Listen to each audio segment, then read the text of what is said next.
बिस्मिल्लाहिर्रहमानिर्रहीम, अस्सलामुअलैकुम। पाकिस्तान मॉर्निंग में आपको खुशामदीद कहेंगे। मैं हूँ ईशा अदनान और मैं हूँ मोहम्मद जुनैद हलीम। गुड मॉर्निंग, सुबह खैर। आज की अहम खबरों से पहले आपको एक कहानी सुनाते हैं चीन के एक ज़हीन तोते की, जिसने रंग पहचानने में जनाब ऐसी महारत दिखाई है कि गिनीज वर्ल्ड रिकॉर्ड ही कायम कर दिया। बिल्कुल जी, ये तोता है चिनफिंग के पालतू तोते हैं शियाओ गुई, जिन्होंने सिर्फ 33.5 सेकंड्स में 10 मुख्तलिफ रंगों की पहचान करके सबको हैरान कर दिया है। तोते ने रंगीन गेंदों को उठाकर बिल्कुल दुरुस्त रंग के डब्बों में डाल दिया और दुनिया का सबसे तेज रफ्तार रंगों को पहचानने वाला तोता करार पाया है। लेकिन दिलचस्प बात यह है कि शियागुई से एक बार गलती भी हुई। उसने गहरी गुलाबी गेंद को हल्की गुलाबी के डब्बे में डाल दिया, मगर फौरन अपनी गलती दुरुस्त भी कर ली और रिकॉर्ड अपने नाम कर लिया।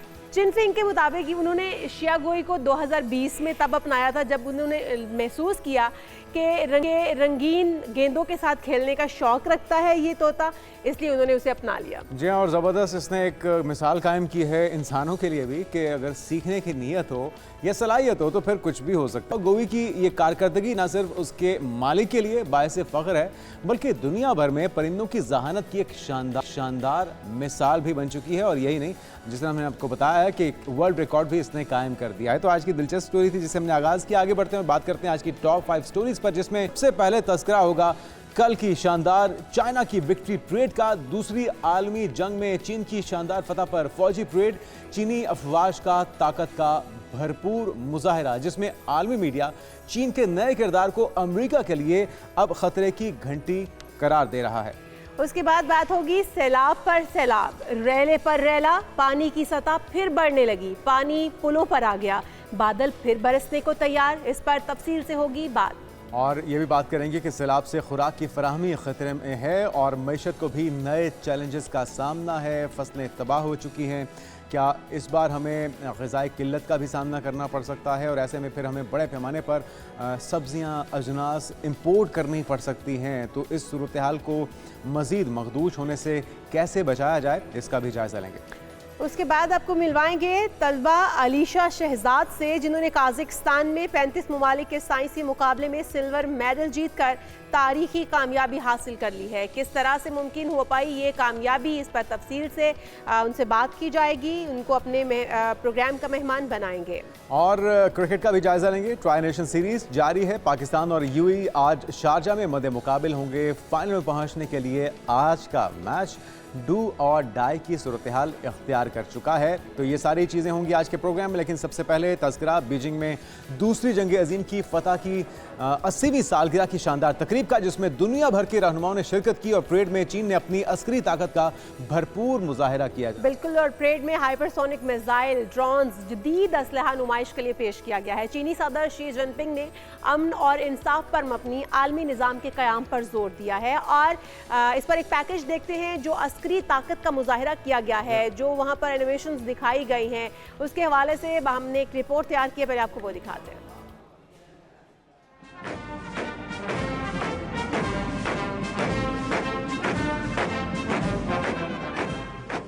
बीजिंग में दूसरी जंग अजीम की फतह की 80वीं सालगिरह की शानदार तकरीब मुनक्किद हुई। वजीर आज़म शहबाज शरीफ समेत 26 आलमी रहनुमाओं ने शिरकत की। परेड के मेहमान ख़ुसूसी रूसी सदर पुतिन और शुमाली कोरिया के सरबराह किम जोंग उन थे।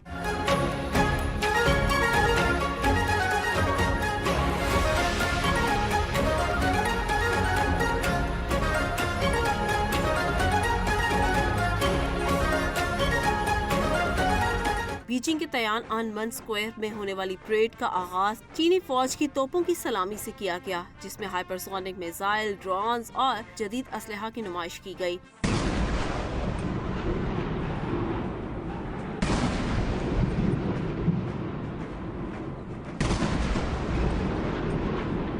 चीनी सदर शी जिनपिंग ने बतौर कमांडर इन चीफ परेड का मुआयना किया, जिसमें चीन की अस्करी ताकत का भरपूर मुजाहिरा किया गया।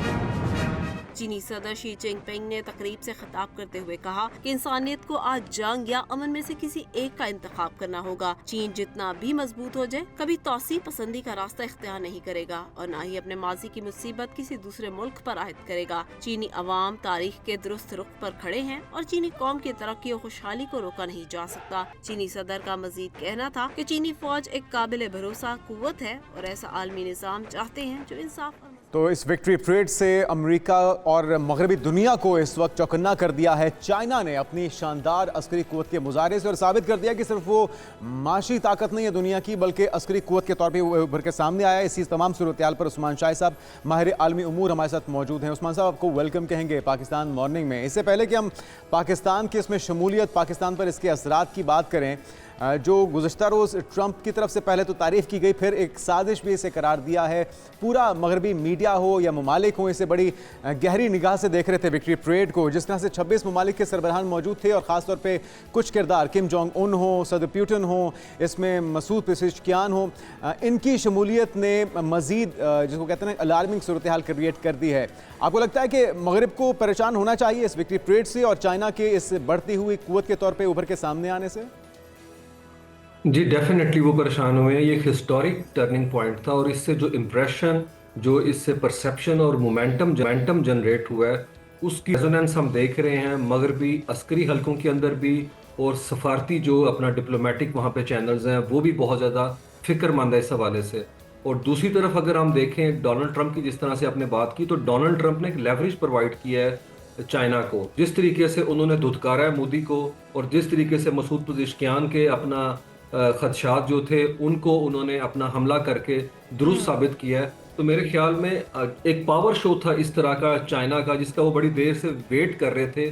उसे कैपिटलाइज करने में डोनाल्ड ट्रंप ने खुद उनको जो है ना बहुत ज़्यादा हेल्प किया है। और ये दुनिया में बात साबित हो चुकी हुई है कि जिस तरीके से चाइना ने मिलिट्री का मसल फ्लेक्स किया कि अब उसे सिर्फ और सिर्फ माशी ताकत के कॉन्टेक्स्ट में आपको नहीं देखना, आपको उसके अस्करी ताकत के कॉन्टेक्स्ट के अंदर भी देखना पड़ेगा। तो मेरे ख्याल में उनके जहाज़ों की गनगरज, जी की गूंज जो उन्होंने तकरीर की उसकी, और जो उनके बूटों की टॉप थी, वो एक लंबे अरसे तक वेस्ट के अंदर जो है वो महसूस की जाएगी। लेनिन ने कहा था उस्मान शाही साहब, अगर हम देखें तो अमेरिका में इस वक्त खलबली मची है। डोनाल्ड ट्रंप साहब भी इसको एक साजिश करार दे रहे हैं, तो साथ ही साथ भारत में भी खलबली मच गई है। भारत भी इसको किसी और ही तनाजुर में ले रहा है। हालांकि चाइना अपनी एक पावर शो कर रहा था, या वो दिखाना चाह रहा था पूरी दुनिया को कि वो अब एक अस्करी कुव्वत के तौर पर भी उभर कर सामने आ रहा है और एक ताकतवर मुल्क है। लेकिन भारत जिस तरह से पाकिस्तान की नुमाइंदगी वहाँ पर हो रही है, पाकिस्तानी वज़ीर आज़म वहाँ पर मौजूद हैं, ये एक बड़ी परेशान कुन सूरत हाल पैदा कर दी है इस चीज़ ने भारत के लिए। और ईरानी सदर का वहाँ पर होना, या फिर वहाँ पर दीगर जो सरबराहान थे दीगर ममालिक के, उनका वहाँ पर मौजूद होना, क्या समझते हैं कि भारत ये अब कोशिश करेगा चाइना के साथ अपने ताल्लुकात बेहतर करने की, या फिर इसमें नाकाम नज़र आ चुका है भारत को, क्या यहाँ पर दाल गलने वाली नहीं है? जी, मोदी नो डाउट अपने जख्म चाटते हुए नजर आए। हमने वहाँ पे देखा वो खुद आगे के बढ़ के उन तमाम लीडरों से मुलाकात करते रहे जिनसे मुतल्लिक उनकी फॉरेन पॉलिसी जो है अटर फेलियर उसका नजर आता है। मसूद पेज़ेश्कियान हो, तुर्की के सदर हों जिस तरह से, और चाइना की इवन सदर हों, तो मेरे ख्याल में बड़ी मुश्किल सूरत हाल है उनके लिए। लेकिन एक अंडरस्टैंडिंग पाई जाती है मोदी के एंड के ऊपर कि ताकत का महवर अब ग्लोबल साउथ की तरफ मुंतकिल हो चुका हुआ है और चीन उसकी क़यादत कर रहा है। तो वो चीन को उस तरीके से अब चैलेंज करने की पोजीशन में ही नहीं है, क्योंकि जब इंडो पैसिफिक रीजन को थिएटर ऑफ एंगेजमेंट नहीं अमेरिका बनाना चाह रहा, तो भारत के पास उस कार्ड्स रह नहीं गए। आप देखें, बांग्लादेश देख लें, ईरान देख लें, दोनों तरफ उनका जो माइलेज था वो डाइल्यूट हो चुका है उनकी अपनी गलत पॉलिसियों की वजह से। तो जिस तरह उन्होंने एक ही बास्केट में अपने अंडे रख दिए थे और बड़ी मुश्किल सूरत हाल है उनके लिए। हम देखते हैं कि वो वजीर खारजा को पहली दफा 11 साल में साथ नहीं लेके गए, क्योंकि उनके दरमियान आपस में चपकलिश पाई जाती है। मोदी का मानना यह है कि इन्होंने ओवर एम्फसाइज किया अमेरिका से ताल्लुकात को एस्टेब्लिश करने, तो उस वजह से भी मुझे लगता है और जी हाँ उस्मान साहब आप सही कह रहे हैं। और अब उनकी अपनी अपोजिशन कांग्रेस की तरफ से सवाल पूछे जा रहे हैं कि जी आप तो खुद ही चाइना के खिलाफ बढ़ के मारा करते थे, तो आज क्या वो सवाल पूछेंगे कि गुलवान में जो हुआ, अरुणाचल प्रदेश में जो हुआ, जो उनके 21 फौजी मारे गए, क्या ये सवाल भी पूछे जाएंगे चाइनीज़ प्रेसिडेंट से? लेकिन पूछे नहीं गए, सिर्फ फोटो सेशन करवाया गया, ऊंचे ऊंचे कह के बिखेरने की जो उनकी आदत है और गले पड़ने की आदत है, वो सुबकी का बायस बनी भारत के लिए। लेकिन अगर हम पाकिस्तान की बात करते हैं, पाकिस्तान का बैक वक्त अमेरिका के इतने करीब होना कि भारत को मिर्चें लगना शुरू हो जाएं और चाइना की मजबूरी हो जाना और एक स्ट्रेटेजिक पार्टनर के तौर पे उभर के सामने आना, सिर्फ यही नहीं, फील्ड मार्शल का दोनों सरबराहान मुमलिका, चाहे वो अमेरिकी हों या चाइनीज़ हों, इस मौके पे भी एक नई मिसाल कायम हुई कि वो भी दीगर सरबराहान मुमलिकत के साथ विक्ट्री परेड पे भी थे, मुलाकातें भी हुई। तो पाकिस्तान के लिए ये इत्मीनान का बायस है या फिर जिस तरह से बाज़ तज्ज़ियाकारों का ये कहना है कि आने वाले वक्त में कोई मुश्किल भी हो सकती है दोनों को बैलेंस करने में?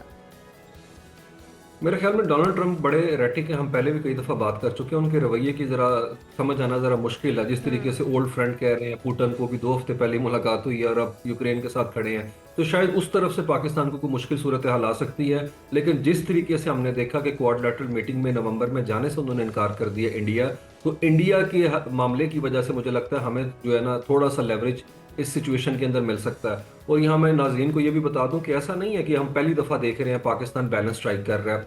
हमने जब से 2023 से यूक्रेन की वॉर स्टार्ट हुई है, एक दफ़ा भी अमेरिका की कोई भी प्रेशर के नहीं लिया हमने यूनाइटेड नेशन में, और किसी करारदाद के अंदर रूस की मजम्मत नहीं की। 2 साल से इमरान खान की गवर्नमेंट हो जाए या अभी मौजूदा हमारी सरकार हो, दोनों ने मुकम्मल तौर के ऊपर एक यूनिलैटरल जो है ना वो अपना क्या कहते हैं आप कह लें इनफरादी स्टांस लिया था और हमने रशियन कैंप को टारगेट नहीं किया। यही वजह है कि अभी उन्होंने नवंबर में हमारे प्राइम मिनिस्टर को दावत दी एससीओ के इजलास में शिरकत करने के लिए। पाकिस्तान के एंड के ऊपर नो डाउट ये अंडरस्टैंडिंग है कि जब से बरसों इक़्तिदार आए हैं, 25 साल हो गए हैं, पुतिन ने कभी पाकिस्तान को टच डाउन नहीं किया, जबकि पुतिन दिसंबर में इंडिया का विजिट कर रहे हैं। तो मेरे ख्याल में पाकिस्तान कोशिश कर रहा है कि किसी तरीके से वो फोटो अपॉर्चुनिटी भी ले ली जाए, क्योंकि इंडिया बड़ा परेशान हो चुका हुआ है कि ग्लोबल साउथ में अगर पाकिस्तान चाइना के साथ पहले खड़ा है, अगर उनके थ्रू रशिया तक भी अपना जो है वो हाथ जो है ना वो थाम लेते हैं रशियन हाथ को, या उनके जो कुर्बत है वो बड़ा तकलीफ इसके लिए क्या पाकिस्तान को इस वक्त क्या स्ट्रेटेजी अपनानी चाहिए, क्या करना चाहिए पाकिस्तान को? क्योंकि पाकिस्तान की सिफारती सतह पर काफ़ी हम देख रहे हैं कि बेहतरी आई है और अमेरिका हमारे साथ खड़ा है, चाइना हमारा शराकतदार है, लेकिन क्या किस चीज़ की ज़रूरत है इस वक्त पाकिस्तान को करने की और क्या स्ट्रेटेजी पाकिस्तान को अपनानी चाहिए? क्योंकि दीगर ममालिक भी पाकिस्तान के हमराज हों, हम बयान हों और पाकिस्तान के साथ खड़े हों, और भारत जिस तरह से पहले अमेरिका से साइड पे हुआ, चाइना से भी उसे कोई ख़ास उम्मीद नहीं है, गो कि वो चाइना के साथ कोशिश कर रहा है कोलैबोरेशन करने की या ताल्लुकात बेहतर करने की। और ये हम नहीं कह रहे हैं बल्कि भारत के अपने अंदर से आवाज़ें उठ रही हैं और बार बार कह रहे हैं कि चाइना आपका दोस्त नहीं हो सकता, चाइना पाकिस्तान का दोस्त है, शराकतदार मुल्क है और उससे भारत को किसी भी किस्म की कोई उम्मीद नहीं लगानी चाहिए। पाकिस्तान को अब क्या करना चाहिए मजीद भारत को अकेला करने के लिए? मेरे में भारत जो है जिस तरीके से बांग्लादेश और हमने ईरान का केस देखा, तो अफगानिस्तान के हवाले से पाकिस्तान की को अपनी पॉलिसी को थोड़ा सा रिविजिट करने की ज़रूरत है, क्योंकि अभी हमने देखा वहाँ पे ज़लज़ले के बाद सबसे पहले एस जयशंकर ने ट्वीट किया और वहाँ पे इमदादी सामान भिजवाया। तो मेरे ख्याल में हमें इस मूवमेंट को भी कैपिटलाइज करने की बड़ी ज़रूरत है, क्योंकि तरक्की का रास्ता काबुल से गुजर के जाता है, और अगर हम चाइना और रशिया के दरमियान अपने इंटरेस्ट को देखते हैं तो वो सेंट्रल एशिया के अंदर है और काबुल से गुजर के जाता है वो रास्ता। तो मेरे ख्याल में हमें अफगानिस्तान के अंदर भी इंडिया की जो स्पेस है उसको स्क्वीज करने की ज़रूरत है, और जो सेंट्रल एशियाई कंट्रीज़ के साथ हमारी ट्रेड बड़ी स्लिम है उसको बढ़ाने की ज़रूरत है, उसकी बैंडविड्थ को, क्योंकि हम रीजनल कनेक्टिविटी का हब है। हमारे पास अपना बड़ी खूब ज़बरदस्त किस्म की अपना कह लें जियो पॉलिटिकल अपना लोकेशन स्ट्रेटेजिक है, और हमें ब्लू सी के ऊपर अपना जो है ना ब्लू क्या कहते हैं इकोनॉमी के ऊपर काम करने की ज़रूरत है। तो सेंट्रल एशिया जो है ना नीड्स टू बी फोकस्ड, और उसकी वजह से हम रशिया के करीब आ सकते हैं, क्योंकि रशिया कश्मीर के हवाले से हमने देखा कि हमें उनका चाहिए, अपना बैक चाहिए, न्यूक्लियर सप्लायर ग्रुप के अंदर वो शामिल है, उधर हमें उनकी नॉट चाहिए। 2021 में हमने उनके साथ मुआहदा किया हुआ गैस का, कराची से पोर्ट कासिम से लेकर लाहौर तक, वो डील पिछली गवर्नमेंट ने किसी को नहीं दी थी, वो रशियन कंपनीज को दी थी।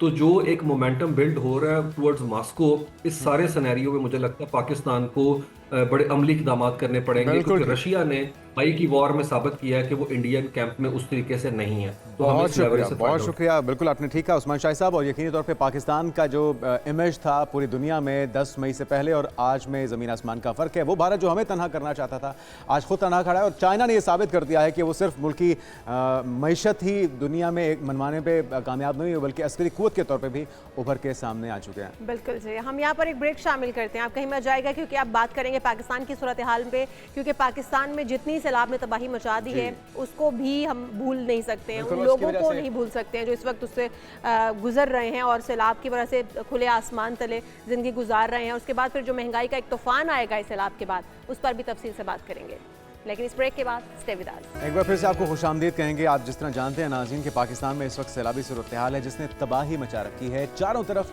पानी ही पानी है, लेकिन ये पानी लोगों की ज़िंदगियों में खुशहाली ला रहा है। और एक बड़ा जो इम्तिहान हमारे सर पर मंडला रहा है वो पाकिस्तान की ज़राअत को लेकर है कि क्या ज़राअत इतने बड़े पैमाने पर होने वाली तबाही के बाद पाकिस्तान किस तरह से इससे मुकाबला करेगा, और किस तरह से पाकिस्तान की आवाम जो है वो उनकी जो ज़रूरियात हैं अब पूरी हो पाएंगी। बिल्कुल, मुल्क भर में ज़रूरी मईशत मफलूज होकर रह गई है और इसका सीधा असर हमारी रोज़मर्रा की ज़िंदगियों पर पड़ने वाला है। महकमा शुमारियात के मुताबिक गुज़श्ता एक हफ्ते में 18 ज़रूरी अशिया की कीमतों में होशरुबा इजाफा हुआ है।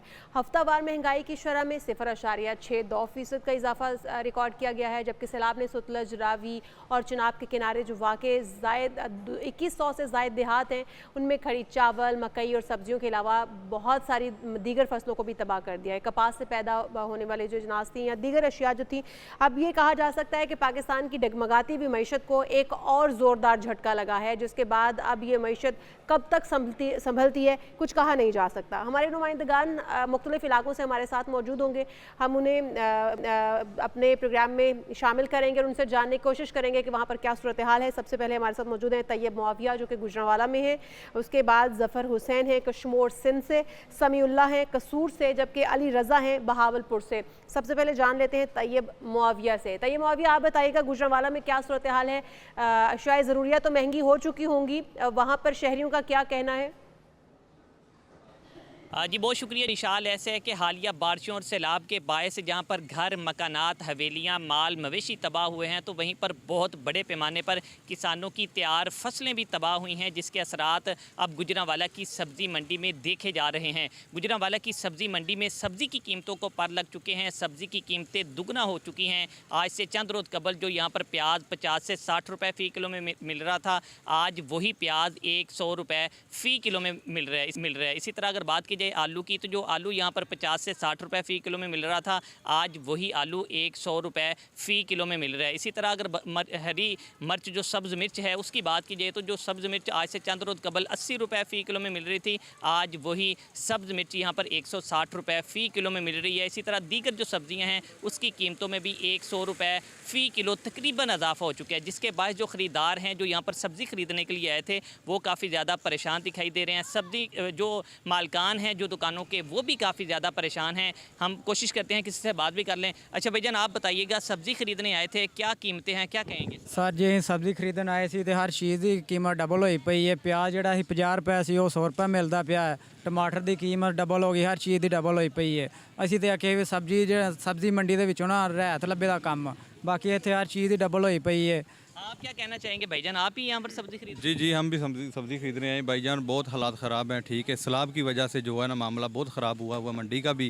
हमने सोचा था चलो मंडी चलते हैं, 4 पैसे बच जाएंगे, ठीक है, उधर से ख़रीदेंगे, लेकिन इधर भी बात की है दुकानदारों से, ठीक है, तो वो बोलते हैं हमारी क्या गलती है, हम क्या करें, ठीक है। इसलिए हर चीज़ जो है ना वो आसमानों पे चली गई है, बहुत मुश्किल हो गया। एक दिन की जो हांडी है वो कितने में तैयार होगी? आपने यहाँ पर जो सब्ज़ी खरीदी है कितने की बिक रही है? भाई अभी तो पहले 400-500 में काम चल जाता था, गुजारा हो जाता था, लेकिन अभी 1000-1500 से कम नहीं काम चलेगा, ठीक है। बारिश की वजह से, सैलाब की वजह से बहुत मामला ख़राब हो गया, पीछे से सब्ज़ी आ नहीं रही, ठीक है, और बहुत महंगाई हो गई है, ठीक है। आपने लीजिए जो यहाँ पर ख़रीदार हैं वो भी काफ़ी ज़्यादा परेशान हैं, दुकानदार भी काफ़ी ज़्यादा परेशान हैं। ख़रीदारों का कहना है कि जो सब्ज़ी पहले एक घर में 500 रुपये की तैयार हो जाती थी, अब वही सब्ज़ी वही हांडी 1000 से 1200 रुपये में तैयार होगी। से हमें बता रहे थे कि वहाँ पे सब्जियों की, अजनास की कीमतें कितनी बढ़ चुकी हैं, होशरुबा इजाफा। लेकिन अभी ये स्टार्ट है, अभी आगाज़ है। तो हम जिस पर पहले भी बात कर रहे थे कि इसको एक नेशन के तौर पर, एक कौम के तौर पर हमें टैकल करना है इस आफत को, इस आजमाइश को, क्योंकि वो लोग जो कि बराह रास्त मुतासर हुए हैं, जिनके घर माल मवेशी इसमें बह गए हैं, सिर्फ वो मुतासर नहीं होंगे, हर पाकिस्तानी होगा अजनास की किल्लत और महंगाई की सूरत में। तो रुख कर लेते हैं कश्मीर का। सैलाब की खबरें नशर हो चुकी हैं, चक्की और मिल माफिया भी जाग गए हैं, एक्टिवेट हो जाते हैं। ऐसे मौके पर 250 रुपये फ़रोख्त होने वाला जो फीमन आटा है, इस वक्त उसकी कीमत 40 रुपये में फ़रोख्त हो चुकी है। तो हमारे नुमाइंदे वहाँ पर मौजूद हैं, ज़फ़र हुसैन, उनसे सूरत हाल जानते हैं। ज़फ़र, कितना इजाफा हुआ आटे में, दीगर अजनास में? जी जुनेद और इशाल, मैं आपको बताऊं कि जैसे ही जो है वो सेटेलाइट चैनल्स पर सैलाब की खबरें नशर होना शुरू हुई हैं, तो उसके साथ साथ जो है वो मिल माफिया, चक्की माफिया जो है वो इस वक्त सरगर्म हो चुके हैं। कश्मीर की अगर बात की जाए तो कश्मीर में एक हफ्ते के दौरान जो आटे की कीमत है वो 1800 रुपये फ़ी मन जो है वो तजावुज़ कर चुकी है। मैं आपको ये भी बताता चलूँ कि मेरे अकब में मैं मौजूद हूँ इस वक्त फूड गोदाम के मकाम पर, जो है वो लाखों टन गंदम होने के बावजूद भी जो है वो अवाम को जो है वो मिल माफिया और चक्की माफिया के हाथों जो है वो लूटा जा रहा है। मैं आपको बताता चलूं कि जैसे ही सैलाब की खबरें नशर होना शुरू हुई हैं, तो उससे कबल जो आटे की कीमत थी वो 2800 रुपये फ़ी मन थी। जैसे ही जो सैलाब की खबरें नशर होना शुरू हुई हैं, तो उसके फ़ौरन बाद जो है वो आटे की कीमत में वक्तन फ़वक्तन इजाफा होता रहा है। एक हफ्ते के दौरान आटे की कीमत जो है वो 1800 रुपये जो है वो बढ़ चुकी है। इस वक्त जो है वो आटा फ़ी मन जो है वो 4600 रुपये में शहर में फ़रोख्त किया जा रहा है। मैं आपको यहाँ पर यह भी बताते चलूँ कि यहाँ से मौजूद जब हमारी शहरियों से बात हुई तो उनका कहना था इससे जो है वो जो दिहाड़ीदार तबका है वो बराह रास्त शदीद मुतासर हो रहा है। एक तरफ तो अल्लाह ताला की जानिब से जो है वो अजाब नाजिल हो चुका है, ऊपर से बारिश और नीचे से सैलाबी सूरत हाल है, तो वहीं पर जो है वो हुकूमत की जानिब से गरीब आवाम को जो है वो मिल माफिया के हवाले कर दिया गया है। अगर सिंध हुकूमत के पास गंदम ना होती तो उसका कहा जाता कि हुकूमत के पास गंदम मौजूद नहीं है और मिल माफिया और चक्की माफिया को जो है वो छूट दी गई है, वो जो है वो गंदम और आटे की कीमत में बेपनाह इजाफा कर रहे हैं। आप हमें अपडेट कर रहे थे, बहुत शुक्रिया आपका। और एक हफ्ते के अंदर 1800 रुपये फ़ी मन कीमत में इजाफा हुआ, बहुत ज़्यादा इजाफा है ये। और जो गंदम भी नहीं खरीद पाएंगे, आटा भी नहीं खरीद पाएंगे, वो शहरी क्या करेंगे? क्योंकि हमारी आधे से ज़्यादा आबादी जो है वो ख़त गुर्बत से भी नीचे है, जिनके लिए आटा भी ख़रीदना बहुत मुश्किल है। और इस वक्त आटे की कीमत इतनी ज़्यादा हो चुकी है कि उनके लिए यकीनन बहुत ही मुश्किलात पैदा होने वाली हैं। हम इस वक्त रुख करते हैं कसूर का। दरियाए सतलुज में सैलाब की तबाहकारियों के असरात सरहदी देहातों और उसके बाद शहरी इलाकों में भी नजर आने शुरू हो गए हैं। रोज़मर्रा में जो घरों में इस्तेमाल होने वाली अशिया थी, यानी कि सब्जियां, उनके रेट आसमान से बातें करने लगे हैं। इस हवाले से हमारे नुमाइंदे मौजूद हैं, समीउल्लाह जट, उनसे जानते हैं। समीउल्लाह, आप बताइएगा क्या सूरत हाल है? जी शुक्रिया इशाल और जुने। बात की जाए दरियाए सतलुज की तबाहकारियों की, तो दरियाए सतलुज ने देहाती और सरहदी इलाकों में तबाहकारियाँ जो है वो मचा रखी हैं। और उसके असरात की अगर बात की जाए तो इस वक्त उसके असरात जो है वो शहरी इलाकों में भी जो आना शुरू हो चुके हैं। अगर बात करें सब्जियों की तो सैकड़ों एकड़ अराजी जहाँ पे सब्जियाँ काश्त की जाती थी वो इस वक्त ज़ेरे आब आ चुकी है। मैं आपको बताता चलूं कि दरियाए सतलुज के गन्ना सिंह के मुकाम पे ज़्यादातर जो है वो सब्ज़ी काश्त की जाती थी, जिसमें सब्ज़ी की अगर बात की जाए गोभी और इसके साथ टमाटर और अरबी की फसल जो है वो बड़ी तादाद में वो यहाँ पे जो है वो काश्त होती है। और अगर इसके साथ साथ दूसरी सब्जियों, सब्ज़ मिर्च और दूसरी सब्जियों की बात की जाए, वो सब का सब जो है वो इस वक्त ज़ेरे आब आ चुका है। और इसकी वजह से जो है मंडी की अगर बात करें तो मंडी में सब्जियों के रेट जो है वो 3 से 4 गुना जो है वो बढ़ चुके हैं। इस वक्त 100 रुपए किलो में फरोख्त होने वाला टमाटर जो है इस वक्त 300 रुपए किलो में फरोख्त हो रहा है। इसी तरह अगर गोभी की बात की जाए तो 50 रुपए किलो में फरोख्त होने वाली गोभी जो है वो 250 से 300 रुपए किलो में फरोख्त हो रही है। इसी तरह अगर अरबी की बात की जाए तो अरबी की कीमतों में भी जो है इस वक्त होशरुबा इजाफा देखने में आ रहा है। अलगर्ज अगर बात की जाए जाए तो सैलाब की तबाहकारियों के तमाम तरह असरात जो है वो इस वक्त शहरी इलाकों में जो है कन्वर्ट होते हुए दिखाई दे रहे हैं। इसी तरह अगर बात की जाए चावल की, तो चावल जो है पहले ही 400 रुपए किलो में जो अच्छा चावल फरोख्त होता है, और इस वक्त जो है वो हजारों एकड़ धान की फसल जो है वो मुतासर हुई है। इसके असरात भी जो है वो शहरी इलाकों में आएंगे। महंगाई की चक्की में पिसी हुई अवाम को जो है मजीद जो है वो महंगाई का जो है वो झटका लगने, इस सैलाब के असरात जो ठीक है है, वो तमाम बहुत तर जो शुक्रिया है वो समीउल्लाह कम्युनिटी कसूर से बता रहे थे। यहाँ पे भी सूरत हाल मुख्तलिफ नहीं है। रुख कर लेते हैं बहावल नगर का। अली रज़ा हमारे नुमाइंदे एक काश्तकार के साथ मौजूद हैं। वो काश्तकार जो कि पूरा साल इस उम्मीद पे गुजारता है कि उसकी जो फसल है वो तैयार होगी, लोग उसे ना सिर्फ इस्तेमाल करेंगे, मुस्तफ़ीद होंगे, बल्कि उसका भी घर बार चल पाएगा। लेकिन लोगों की ज़िंदगी भर की जमा पूंजी इस वक्त ज़ाया हो चुकी है। अली रज़ा बताएगा क्या कहना है इस काश्तकार का, और इस जैसे और काश्तकार किन मसाइल से गुजर रहे हैं इस सैलाब के बाद? जुनैद और इरशाल, आपको बताता चलो, एक तरफ तो दरियाए ऊंचे दर्जे का सैलाब है और दूसरी तरफ जो है ज़िम्मेदार जो है वो अपना रोना रो रहे हैं। इसी तरह जो है दरियाई बेल्ट में उगने वाली जो सब्जियां हैं वो भी दरियाए बुर्द हो गई हैं। इसी तरह मेरे साथ यहाँ पर काश्तकार मौजूद है। आप बताइएगा कि आपकी कौन सी जो सब्जियां थी जिनका नुकसान हुआ है? अस्सलाम वालेकुम, मेरा नाम जियामुद्दीन है। मेरा 2 किले ਤਾਂ ਤੋਰੀਆਂ ਸੀ, किला मेरा ਸੀ कद्दूआं ਦਾ, 1.5 किला मेरा ਗੁਆਰੇ ਦਾ। ਸਾਡੇ ਛਾਪਰ ਦੇ ਪੈਸੇ ਪੂਰੇ ਨਹੀਂ ਹੋਏ। 1.5 ਲੱਖ ਰੁਪਇਆ ਸਾਡਾ ਛਾਪਰ ਦੀ ਹੁੰਦੀ ਲਾਗਤ ਹੈ। 20 ਵੱਖਰੇ ਐਸਾ ਕਰ ਤੇ ਖੱਪ ਪਿਆ, ਦਰਿਆ ਪਿਆ ਤੇ ਸਾਡੀ ਤਬਾਹੀ। ਕੋਈ ਸ਼ੈ ਨਹੀਂ ਸਾਡੇ ਪੱਲੇ ਕੱਖ। ਹੁਣ ਹੀ ਸਾਨੂੰ ਆਦੀ ਆਪ ਨੂੰ ਬਚਾ ਮਸੇ ਹੋਇਆ ਖੜਾ, ਪਰ ਦਰਿਆ ਤਬਾਹੀ ਫਿਰਾਈ ਖੜਾ। ਉੱਚੇ ਦਰਜੇ ਦੀ ਸਲਾਬ ਆ ਰਹੀ ਹੈ, ਹੋਰ ਪਾਣੀ ਆਂਦਾ, ਸਾਡੇ ਭਾਂਡੇ ਨਹੀਂ ਬਚਦੇ। ਸਾਨੂੰ ਦੱਸੋ ਅਸੀਂ ਕਿਹੜੇ ਕਰੀ? ਲਿਹਾਜ਼ਾ ਸਾਡੇ ਨਾਲ ਮਦਦ ਕੀਤੀ ਜਾਵੇ। ਪਿਛਲੀ ਵਾਰੀ ਗੌਰਮੈਂਟ ਆਈ ਹੈ, ਹਰ ਕੋਈ ਆਦਾ ਕੱਚੇ ਬੰਨੇ ਦੇ ਗਈ ਹੈ। ਦਰਿਆ ਵਾਲੇ ਖੰਭ ਵਾਲੇ ਦੇਖਦੇ ਰਹੇ, ਪਿਛਾ ਵੰਡ ਵੰਡਾ ਤੇ ਹੱਟ। ਅਸਾਂ ਬਹੁਤ ਸਾਡਾ ਮਾਲ ਮੰਨੀ सारा रात सानू नींद नहीं आती जो दरिया साढ़े नाल हशर की। जी, ये थे यहाँ के काश्तकार जो बता रहे थे कि हमारी जो है सब्जियां, कद्दू, तोरियां, पालक, गवारा जो है वो दरियाए बुर्द हो गया, जो है हमारा लाखों रुपए का नुकसान हुआ है। लेकिन इन्होंने हुकूमत वक्त से यही मुतालबा किया है कि दरिया में जो हमारी जो है जमा पूंजी थी वो सारी मिलियाँ मेट हो गई है, तो हमें हुकूमत की जानब से अमदाद दी जाए। जी ठीक है, शुक्रिया अली रज़ा। बहावल नगर से आप हमारे साथ मौजूद थे। और अब हासिलपुर का रुख करते हैं। सैलाब से मुतासरा लोगों के लिए फ़ौरी हल के लिए इंतज़ामिया मुतहरक है।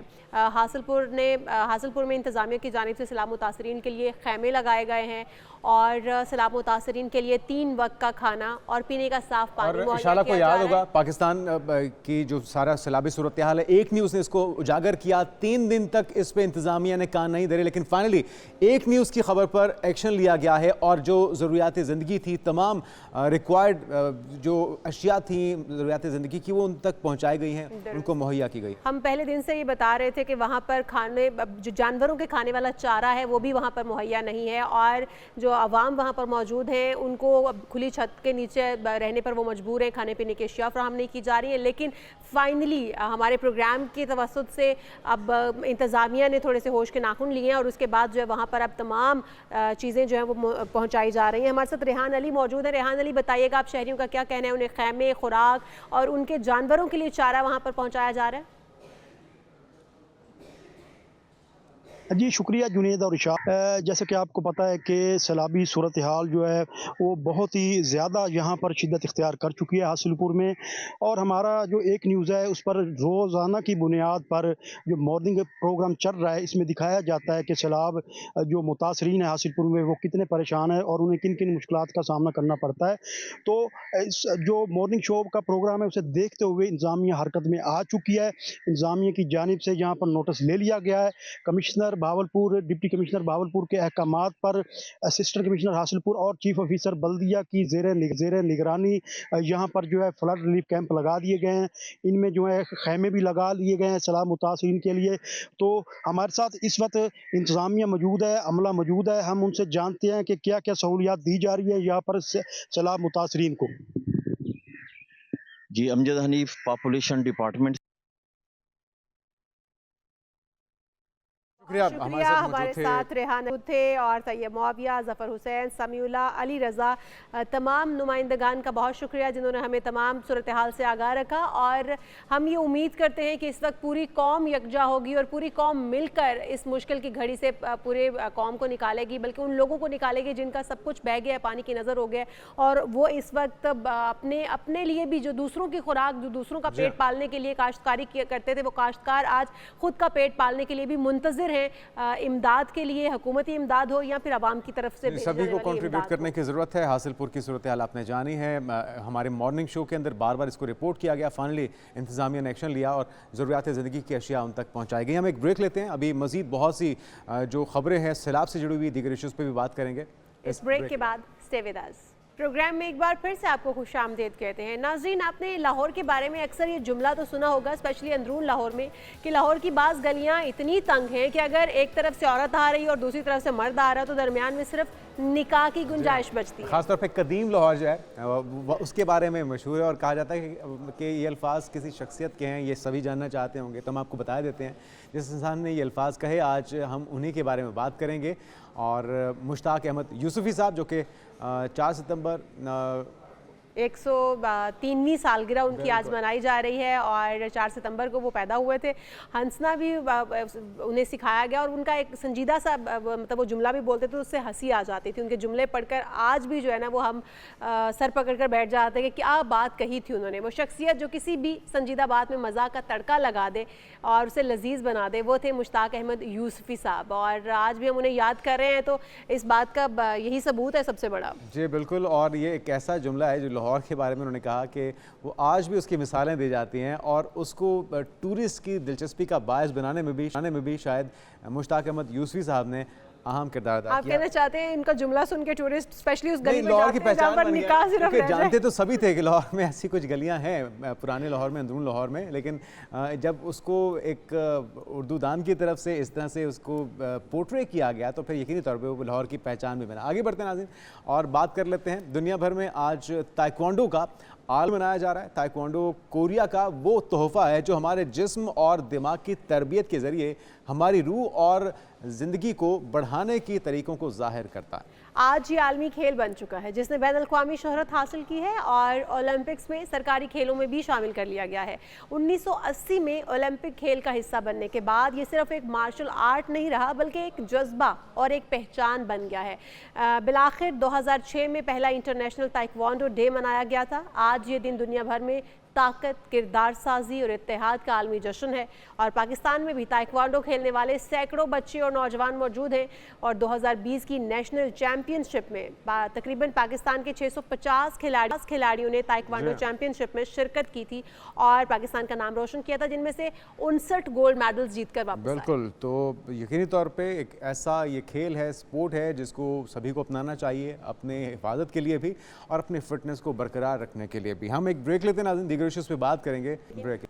प्रोग्राम में एक बार फिर से आपको खुशामदीद कहते हैं और बात करते हैं फिर से एक बार सैलाबी सूरत हाल की। दरियाए चनाब के मकाम पर, हेड मोहम्मद वाला के मकाम पर पानी की सतह में मुसलसल इजाफा देखने में आ रहा है। करीबी आबादियाँ भी दरिया बुर्द होने लगी हैं। इलाका मकीनों ने घर को छोड़ने से इनकार किया, फिर जान बचाकर खैमा बस्तियों में शिफ्ट हो गए और करीबी जो बस्तियाँ हैं वहाँ पर आर्जी रिहाइश इख्तियार कर लिया उन्होंने। जी, हम कोशिश कर रहे हैं कि पाकिस्तान भर में जहाँ जहाँ से सैलाबी रैली गुजर रहे हैं उनकी सूरत हाल से आपको आगाह किया जाए। इस वक्त हमें मुख्तलिफ मकामात से हमारे नुमाइंदगान ज्वाइन करेंगे, जिसमें हेड मोहम्मद वाला से मुल्तान के इलाके से होंगे हसीब आवान, इसी तरह से पंजनत बैराज पर अलीपुर के मकाम पर होंगे शुएब मलिक, सखर बैराज से हमें ज्वाइन करेंगे मलिक महरम अली, सखर बैराज दरिया सिंध में होंगे और इरफान अकरम हेड साइफन मेलसी से हमें ज्वाइन कर रहे हैं। आप सभी को वेलकम कहते हैं और सबसे पहले हसीब आप बताइएगा कि हेड मोहम्मद वाला में इस वक्त कितने रैली गुजर रहे हैं, सैलाबी सूरत हाल की जो सिचुएशन है वो बताइएगा और इमदादी सरगर्मियाँ किस अंदाज में जारी हैं। जी शाल, मैं अगर मुल्तान में सैलाबी सूरत हाल के हवाले से आगाह करता चलूँ तो मुल्तान हेड मोहम्मद वाला पर इस वक्त पानी की जो तादाद है उसमें बतदरीज इजाफ़ा होता दिखाई दे रहा है। जो इस वक्त सूरत हाल है उसमें हेड मोहम्मद वाला मुल्तान से तकरीबन 4.5 लाख क्यूसिक का रेला पानी का गुजर रहा है और इर्द गिर्द की तमाम तर जो आबादी है वो अब इस पानी की जद में आ चुकी है। तकरीबन 138 मुआवज़ात को ख़तरनाक सूरत हाल करार दिया गया था इंतज़ामिया की तरफ से और यहाँ से तकरीबन 3 लाख लोगों को एवैक्यूएट करके महफूज मकामात पर मुंतकिल कर दिया गया है। अगर मुल्तान डिवीज़न की बात करें तो 90 रिलीफ कैंप्स कायम किए गए हैं। इस तरह मुल्तान शहर में 25 रिलीफ कैंप्स कायम किए गए हैं जहां पर सेहत समेत दीगर सहूलियात के लिए कैंप्स लगाए गए हैं। मुल्तान में इंतज़ामिया, rescue, police, corporation, Suthra Punjab, para force, इसके साथ साथ दीगर तमाम हुकाम जो हैं वो ड्यूटी के फ़राइज़ अंजाम देते हुए दिखाई दे रहे हैं। मुख्तलिफ़ जगह पर सहूलियात की कमी भी देखने में नज़र आई है, लेकिन कुदरती आफत है। इस तरह की सूरत हाल में इस तरह की जो अदम सहूलियात हैं वो हो रही हैं, लेकिन उसको भरपूर तरीके से और इसकी इंश्योरेंस करने के लिए इंतज़ामिया पुरजोश भी है और दिखाई भी दे रहा है कि तमाम तर सहूलियात की फराहमी के लिए दिन रात जो है इंतज़ामिया मुल्तान की वो कोशिश कर रही है। मुल्तान हेड मोहम्मद वाला से गुज़रने वाला सैलाबी रेला एक बड़ा सैलाबी रेला है जिसकी वजह से तमाम इर्द गिर्द की जो आबादियाँ हैं वो मुतासिर हुई हैं। यहाँ के मकीनों की फसलें जो हैं वो सैलाब की ज़द में आ चुकी हैं। इस वक्त जो यहाँ का गेज है वो तकरीबन 414 गेज तक जा पहुँचा है सतह समंदर से, जो हाई फ्लड लेवल के तौर पर माना जाता है। और अगर हम बागात देखें तो बड़े बड़े जो कदावर दरख्त हैं आम के वो इस टाइम सैलाब में डूबे हुए नज़र आते हैं। गुज़िश्ता रोज़ वज़ीर आला पंजाब मरियम नवाज़ ने मुल्तान हेड मोहम्मद वाला और दीगर तमाम कैंप्स का जो है दौरा भी किया, इजहार इत्मीनान किया उन्होंने इंतज़ामिया के साथ। इस मौका पर जो है वज़ीर आला ने तमाम तर सैलाब मुतासरीन से गुफ्तगू भी की है और उनके मसाइल के हल की यकीन दहानी भी कराई है। इनका इस मौका पर यह भी कहना था कि जो भी नुकसानात लोगों के हुए हैं वो जो है हुकूमत अदा करेगी, पूरे करेगी।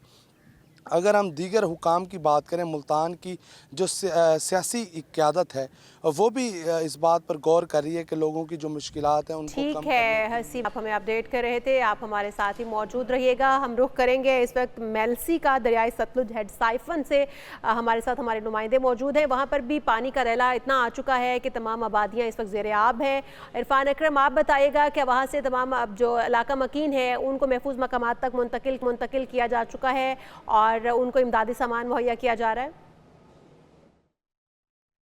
शुक्रिया जुनेद और शाल। मैं इस वक्त हेड सेवन के मकाम पर मौजूद हूँ। मेलसी में सैलाबी पानी का जो बहाव है वो रोज़ बरोज़ उसमें इजाफा देखने को मिल रहा है। इस वक्त मेलसी हेड सेवन के मकाम पर 90,000 क्यूसेक का सैलाबी रेला गुजर रहा है। अगर यहाँ पर कैपेसिटी की बात की जा रही है तो यहाँ पर 4.5 लाख क्यूसेक की कैपेसिटी है जो इस हेड सेवन के मकाम से इजीली जो यहाँ से पानी गुजर सकता है। इंतज़ामिया की जानब से भरपूर इंतजामात किए गए हैं। 6 फ्लड रिलीफ कैंप लगाए गए हैं। महकमा लाइफ स्टॉक की जानब से 5 कैंप और 5 ही महकमा हेल्थ की जानब से कैंप लगाए गए हैं।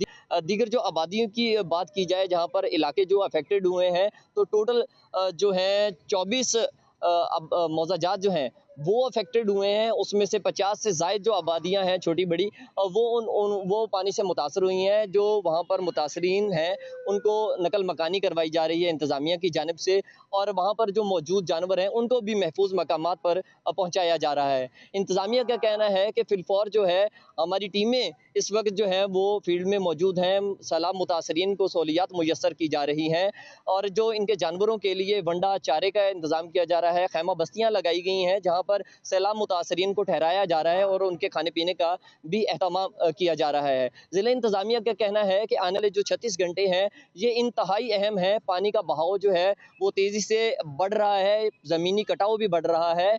यहाँ पर अगर फसलों की बात की जाए तो 8,000 एकड़ के करीब जो है खड़ी फसलें दरियाबुर्द हो चुकी हैं, जिसमें कपास की फसल थी, मकई की फसल है, गन्ने की फसल है और तिल की फसलें जो हैं वो तबाह बर्बाद हो गई हैं। फाइनेंशियली तौर पर किसान जो हैं वो शदीद मुतासर दिखाई दे रहे हैं। इंतज़ामिया का कहना है कि हम हर मुमकिन कोशिश कर रहे हैं कि तमाम तर वसाइल को बुरुए कार लाते हुए मुतासरीन सैलाब को सहूलियात मुयस्सर की जाएँ। इंतज़ामिया के फसलों को बचाया जाए और इन कोशिशों में ये देखना ज़रूरी है कि जो आबादी इस वक्त घिरी हुई है दरिया के अंदर, सैलाबी पानी के अंदर, उन्हें जल्द से जल्द महफूज मकामात पे पहुंचाया जा सके। सक्खर बैराज का रुख करते हैं जहां पे दरियाए सिंध में मलिक महरम अली हमारे नुमाइंदे मौजूद हैं।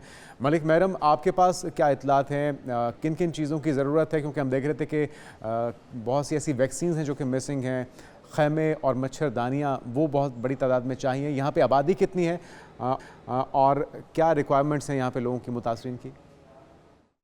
हाँ जी बिल्कुल, मैं इस वक्त मौजूद हूँ दरिया सिंध के किनारे, सक्खर बैराज के करीब जो है सिंधु दरिया के किनारे पर मैं मौजूद हूँ और बात करेंगे सैलाब के हवाले से। तो इस वक्त की जो सूरत हाल है यहाँ पर जो है निचले दर्जे का सैलाब जो है बरकरार है। मेरे पीछे आप देख रहे हैं सिंधु दरिया के दरिया पर मैं मौजूद हूँ। सिंधु दरिया की लहरें जो हैं आपको दिखाई दे रही हैं। इस वक्त जो है निचले दर्जे का जो सैलाब है वो बरकरार है। इस वक्त की जो सूरत हाल है सिंधु दरिया में, जब 2 लाख से 3 लाख तक जो है पानी आ जाता है उसे जो है निचले दर्जे का जो है सैलाब डिक्लेयर किया जाता है। अगर पानी 3 लाख से 5 लाख तक जो है सिंधु दरिया में आ जाए तो उसे जो है दरमियानी दर्जे के सैलाब के हवाले से जो है डिक्लेयर किया जाता है। अगर 5 लाख से ज़्यादा पानी अगर 9 लाख क्यूसिक तक पहुँच जाए तो फिर जो है सुपर फ्लड के हवाले से उन्हें जो है सैलाब को पानी को जो है डिक्लेयर किया जाता है। इस वक्त की जो सूरत हाल है, पानी सैलाब है जो निचले दर्जे का सैलाब जहाँ पर जो है बरकरार है। मेरा कैमरामैन आपको दिखा सकता है ये पानी की बहाव में जो है पानी में इजाफा भी हो रहा है, पानी में जो है कमी भी रिकॉर्ड की जा रही है। इस वक्त के जो सूरत हाल आप देख रहे हैं ठीक है, पानी की सतह कभी बुलंद हो रही है और कभी नॉर्मल हो जाती है। आप हमें अपडेट कर रहे थे मलिक महरम अली, आपका शुक्रिया। आप हमारे साथ ही मौजूद रहिएगा। आप रुख कर लेते हैं अलीपुर का, जहां पर वाक़ पंजनत बैराज पर पानी की सतह में मुसलसल इजाफा हो रहा है और इस वक्त बताया जा रहा है कि 1,84,000 का रैला वहां से गुजर रहा है। पानी की सतह में इजाफे के बायस जो ज़मींदारा बंद था वो टूटने के बायस अब ज़मीनें ज़ेर आब आने लगी हैं। लोग अपने घरों तक मैसूर होकर रह गए हैं। हमारे नुमाइंदे वहां से हमारे साथ मौजूद हैं, शुएब मलिक। शुएब, आप बताइएगा क्या सूरत हाल है? लोग तो अपने घरों तक मैसूर हो गए हैं, क्या उनके घरों में पानी तो नहीं आ गया और क्या कुछ हिफाजती इंतजाम वहां पे किए गए हैं इंतजामिया की जानिब से? जी जुनेद और इशाल, आपका बहुत बहुत शुक्रिया। मैं इस वक्त हेड पंजनत के मकाम पर मौजूद हूँ जहाँ पर सैलाबी रेला जो है तबाहकारियाँ करता हुआ मुजफ्फरगढ़ से होता हुआ हेड पंजनत बैराज की तरफ गमजन है। मैं आपको अगर आज की ताज़ा तरीन सूरत हाल बताता चलूँ तो हेड पंजनत के मकाम पर जो पानी की आमद है वो 1,84,000 क्यूसिक है और उसमें मज़ीद इजाफा जो है मुसलसल देखा जा रहा है और जो इस वक्त पानी का अखराज है वो 1,74,000 क्यूसिक है। इसके अलावा मैं आपको बताता चलूँ कि हेड पंजनत के पास जितनी भी नशेबी इलाका जात हैं जिसमें मुख्तलिफ मवाज़ियात की चंद बस्तियाँ, जिसमें बस्ती मकामी, बस्ती लाशारी, इसके अलावा जागीर सादकाबाद, चौक मढ़ी, रसूलपुर और इससे मुल्हिका और भी मुतअद्दिद जो बस्तियाँ हैं वो ज़ेर आब आ चुकी हैं।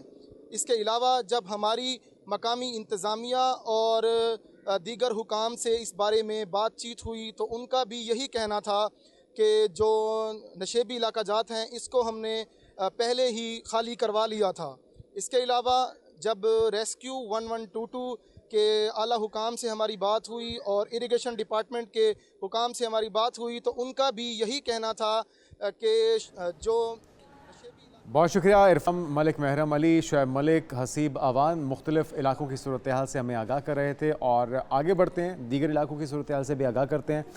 कोशिश हम ये कर रहे हैं कि ज़्यादा से ज़्यादा इन्फॉर्मेशन जो ग्राउंड पे सूरत हाल है उससे ना सिर्फ आवाम को आगाह किया जाए, क्योंकि इस वक्त सभी को कंट्रीब्यूट करना है इस आजमाइश का मुकाबला करने के लिए, इससे निमटने के लिए। साथ में हुकूमत का हाथ बटाना भी हमारा ही काम है, मीडिया का भी ये रिस्पॉन्सिबिलिटी है कि हुकूमत को भी पॉइंट आउट किया जाए, पिन पॉइंट किया जाए उन जगहों पर जहाँ जहाँ पे अभी तक इमदाद की ज़रूरत है या फिर अभी तक इमदाद नहीं पहुँच पाई ठीक से? बिल्कुल, और हम लोग अभी तक यही कोशिश कर रहे हैं कि ज़रा इंतज़ामिया या हुकूमत उनको जगाया जा सके, जिन इलाकों पर इमदाद की ज़रूरत है वहाँ पर इमदाद पहुँचाई जाए, और जिन लोगों को वहाँ पर कैंप्स की ज़रूरत है या दीगर अद्वियात की ज़रूरत है वो भी वहाँ पर पहुँचाई जा सके।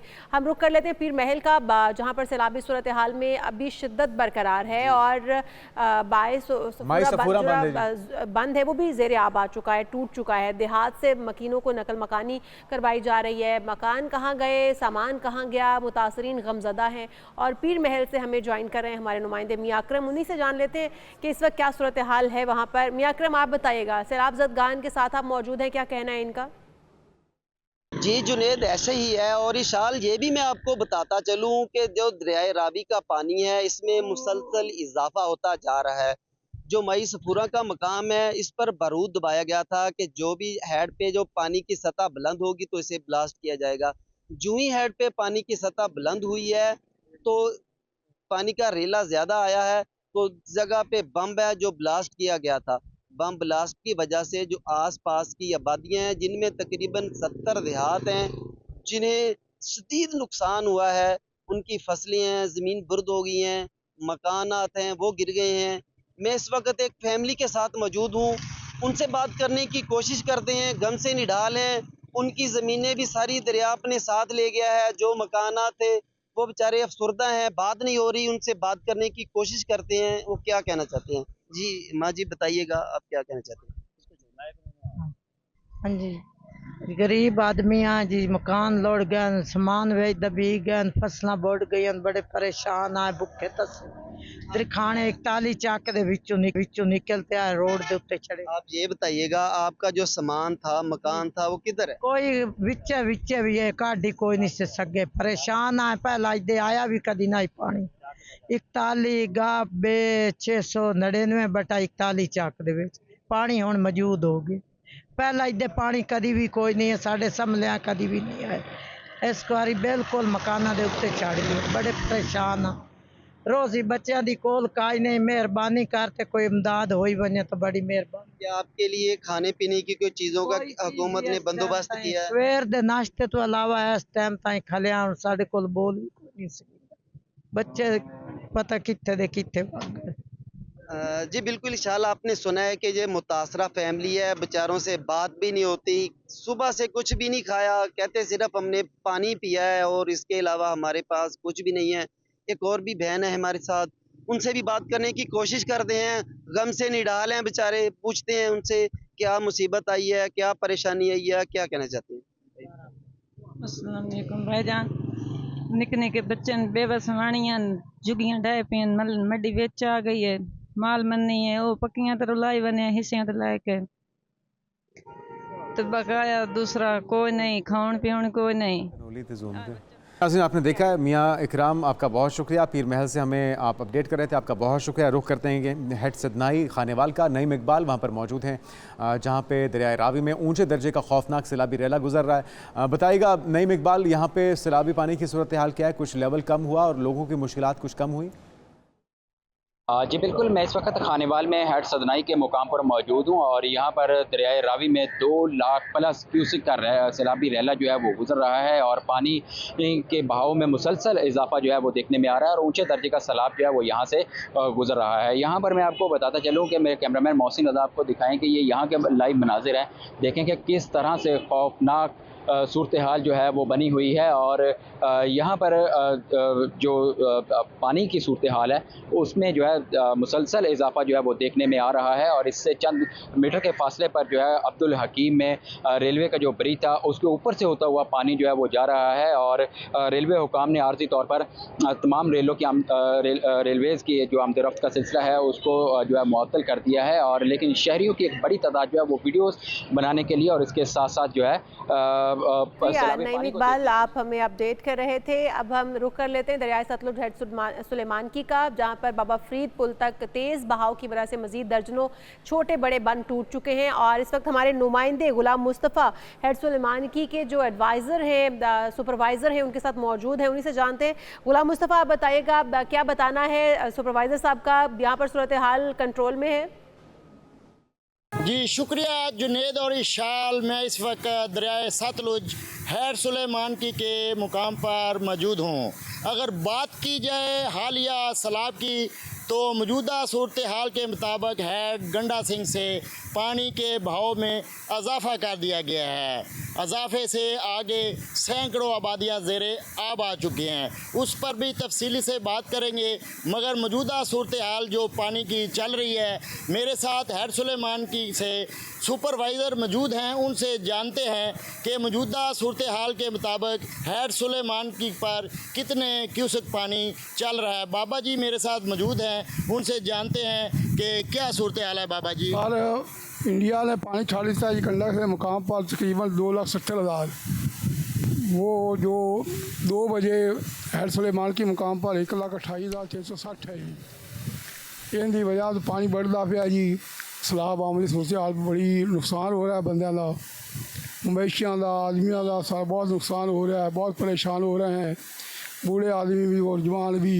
अल्लाह ताला ने सब्र दे रही जी। मौजूदा सूरत हाल पर बहुत शुक्रिया नईम इकबाल, मियां करम और ग़ुलाम मुस्तफ़ा हमारे साथ मौजूद थे। आपने सूरत हाल जानी है और हम कोशिश करेंगे गाहे बगाहे आपको सूरत हाल से आगाह करते रहें। आखिर में कुछ बात हो जाए मैच के हवाले से। पाकिस्तान, अफगानिस्तान और यूएई के माबैन 3 मुल्की सीरीज़ का अगला मैच नाज़रीन आज होने जा रहा है, जिसमें पाकिस्तान और यूएई की टीमें मद्दे मुकाबल होने जा रही हैं। और पाकिस्तान ने सह मुल्की सीरीज़ का आगाज़ ज़बरदस्त अंदाज में किया था। इब्तदाई दोनों मैचेस में फ़तह के बाद ये तासुर मजबूत हुआ कि कौमी टीम एतमाद और परफॉर्म करेगी मैदान के अंदर जब भी उतरेगी। शायकीन को यकीन था कि इस बार पाकिस्तान की फतूहात का सफ़र तवील होगा, मगर गुज़श्ता मैच में अफगानिस्तान के हाथों शिकस्त ने न सिर्फ टीम को झंझोड़ कर रख दिया, बल्कि मद्दाहों की उम्मीदों के ऊपर भी थोड़ी सी धुंध आ गई है। तो हमारे साथ मौजूद हैं हमारे अली तनोली, स्पोर्ट्स तजियाकार। वेलकम टू शो कहेंगे आपको। अली तनोली, ये बताइएगा क्योंकि इस वक्त जो सूरत हाल है पाकिस्तान जैसी हो गई है हमारी टीम की भी वैसे तो, लेकिन टीम ने 2 मैचेस में बहुत अच्छा परफॉर्म किया, अफगानिस्तान से मैच जीते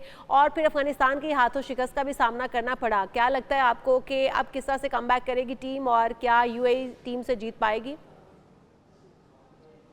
जी, हमें तो पहले एक चीज़ डिसाइड कर लेनी चाहिए। आपने देखा होगा कि हमारी अभी तक जो टीम मैनेजमेंट है वो अभी तक एक टीम बना ही नहीं सकी। अभी तक टेस्ट किए जा रहे हैं।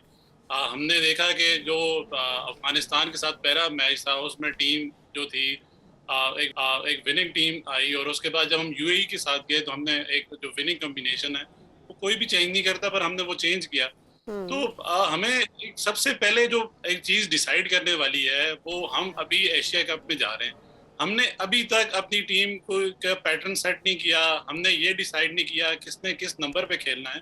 हम अभी तक टेस्ट ही किए जा रहे हैं।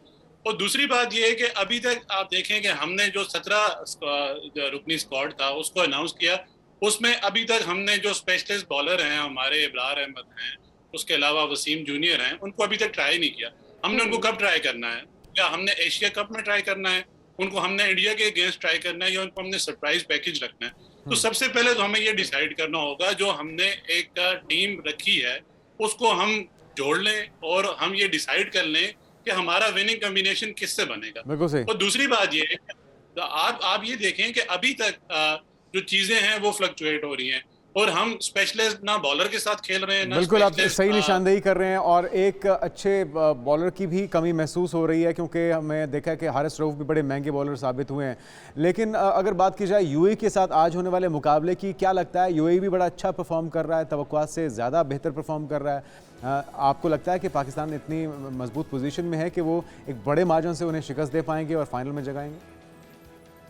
जुनैद भी लास्ट मैच में आपने देखा होगा, अभी T20 क्रिकेट ऐसी क्रिकेट है कि आप ये डिसाइड नहीं कर सकते कि कौन सी टीम ज्यादा स्ट्रांग है, क्योंकि आप जरा सी भी 1-2 आपको प्लेयर जैसे मिलते हैं जो पूरी गेम का पासा ही पलट देते हैं। लास्ट मैच में भी आपने देखा होगा जो उनके आसिफ खान थे, उन्होंने 1 साइडेड मैच कर दिया था। जो हमारे स्पेशलिस्ट बॉलर हैं उन्होंने हमें उस तरह मैच बचा के नहीं दिया। अभी भी हमें जब तक हमारे स्पेशलिस्ट बॉलर हमें मैच नहीं बचा के देंगे तो हम ये मैच नहीं जीत सकते। दूसरा, अगर हम स्टेट्स उठा के देखें, अच्छा जाते जाते अली भाई ये भी बताइएगा कि पाकिस्तान या यूएई, हम इतने लो स्टैंडर्ड पे ना आ जाएं कि हम यूएई से भी ये मुकाबला करें या ये एक्सपेक्ट करें कि हम उनसे जीत जाएंगे। हमें उनसे कन्विंसिंगली जीतना चाहिए और बहुत बड़े मार्जिन के साथ। बिल्कुल ठीक, बहुत शुक्रिया। बहुत शुक्रिया अनीतन अली हमारे साथ मौजूद थे, स्पोर्ट्स तज्जियाकार। और इसके साथ ही प्रोग्राम का वक्त भी खत्म हो चुका है। हम उम्मीद करते हैं कि पाकिस्तान अच्छा कम बैक करेगा और यूएई से तो कम से कम बिल्कुल नहीं हारेगा। हम प्रोग्राम से इजाज़त चाहेंगे। आपसे मुलाकात होगी कल। अल्लाह हाफ़िज़।